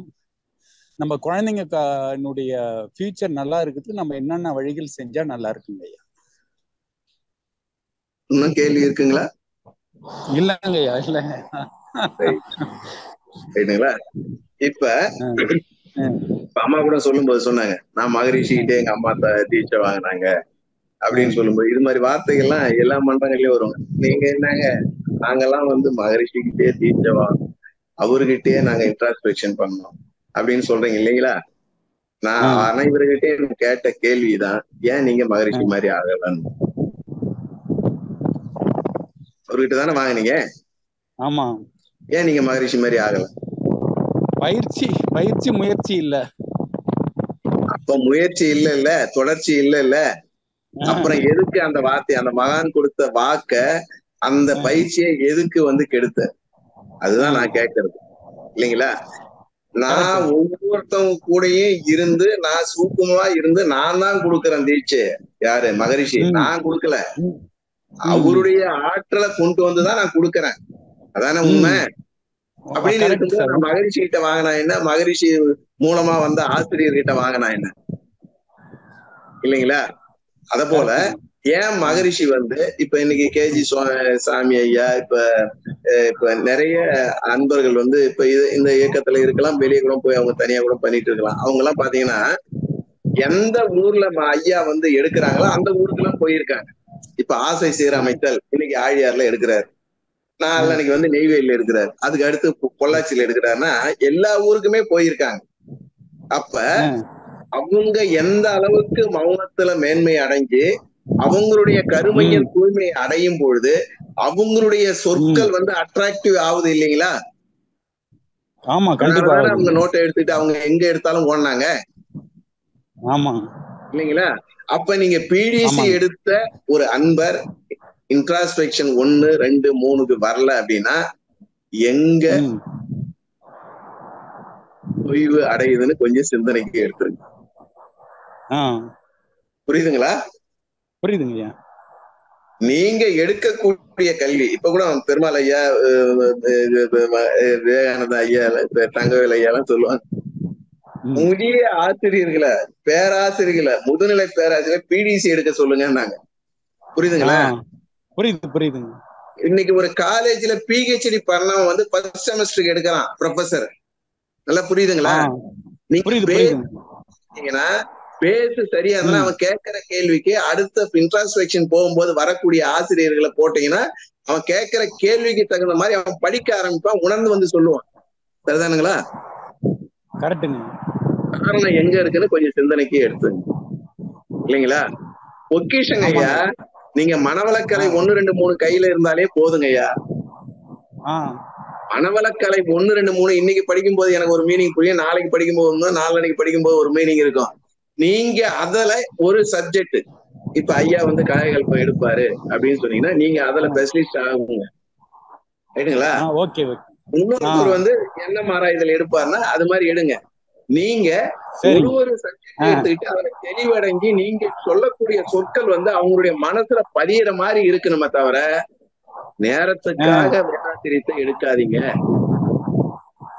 மனசுல பதியிற அளவுக்கு எடுங்க. ஏன் வந்து இன்னைக்கு வந்து எல்லாம் வந்து இன்னைக்கு ஸ்மார்ட்ல தாமோதரன் ஐயா வந்து பிரம்மநானத்துக்கு அனுப்புங்க, ஒரு அறக்கட்டளை இருந்து இவ்வளவு பேர் அனுப்புங்கன்னா, ஏன் பிடிசி வந்தவங்க பிரம்மநானம் வெளியும் வரல அப்படின்னா எங்க காரணம் கொக்கி நிக்குதுன்னு பாருங்க. சரிங்களா? உறவு நலம், நட்பு நலம், துணைவர் நலம்னு சொல்லிட்டு படிச்சுட்டு நட்பு நலத்துல வரவங்களை நம்ம குடும்பத்துல மனவளக்கலை நண்பரா அவரை ஆக்கிக்கிட்டு எப்படி இருக்கீங்க, நேற்று பயிற்சி பண்ணீங்களா, இன்னைக்கு எப்படி எடுத்தீங்க, நீங்க வீட்டுல பண்ணீங்களா, தொடர்ந்து பண்றீங்களா, தவம் பண்ணீங்களா அப்படின்னு அவங்கள ஒரு அன்பும், இந்த அன்புக்காக தான் எல்லாருமே ஏங்குறாங்க எல்லாரும். இப்ப ஐயா வாழ்க வளமுடன் சொல்றோம், எத்தனை பேருக்கு எத்தனை பேர் வந்து விஷ் பண்றாங்க? ஒரு இண்டஸ்ட்ரீஸா இருக்கட்டும், ஒரு ஆபீஸா இருக்கட்டும், ஒரு எஜுகேஷனா இருக்கட்டும், யார் பண்றாங்க? அப்ப நம்ம எல்லாருமே வந்து வாழ்க வளமுடன் அப்படின்னு சொல்லும் போது அவருடைய ஆர்ட்ட நீங்க டச் பண்றீங்களா இல்லைங்களா? யாருமே நம்மள சொல்லல, இவங்க வயசு என்ன, இவங்க வந்து நமக்கு வாழ்க வளமுடன் சொல்றாங்களே அப்படின்னு சொல்லிட்டு ஒரு க்ஷணம் சிந்திக்க வைக்கிறீங்க இல்லைங்களா? அதே போல நீங்க சொல்லக்கூடிய வேதாத்திரிய கருத்துக்கள் வந்து ஆழமா அவங்களுக்கு போய் பதியிற மாதிரி சொல்லுங்க. படிப்புல புத்தகத்துல உள்ளதை விட நீங்க உணர்ந்த மாதிரி அவங்களுக்கு உணர்ற மாதிரி சொல்லுங்க. பிரம்மநான வெளியே வருவாங்களா வரமாட்டாங்களா சொல்லுங்க? சரிங்க சார், வருவாங்க ஐயா. நம்ம அந்த அளவுக்கு நம்ம திறமையை வளர்த்துக்கணும். ஆமாங்க ஐயா, ஆமா. நீங்க வளங்க, வளர்த்துட்டு உங்க வார்த்தைகள் வளமா இருக்கட்டும், உங்க கருத்துக்கள் சிந்தனையை தூண்டட்டும். வருவாங்களா வரமாட்டாங்களா? கண்டிப்பா வருவாங்க. இன்னும் ஒரு கேள்வி இருக்கு மாவுக்கு ஐயா. நான் காலத்திலே கேட்டிருக்காங்க இந்த கேள்வி, நீங்க கேட்டது நான் செய்தேன்னா யாருக்கு வரும் அப்படின்னு சொல்லிட்டு. இப்ப நான் கொண்டு வந்த வினைய என்னுடைய டிஎன்ஏ மூலியமா தான் பையனுக்கு போகுது, பையன் மூலியமா பேரனுக்கு போகுது. இப்ப நான் வந்து இன்ட்ராஸ்பெக்ஷன் பண்ணிட்டு நான் தொண்டு செய்து வர என்னுடைய பையனுடைய கருமையும் தூய்மையாகும். என்னுடைய பையன் நம் கடமை அறவாழ்வின் நாட்டத்தே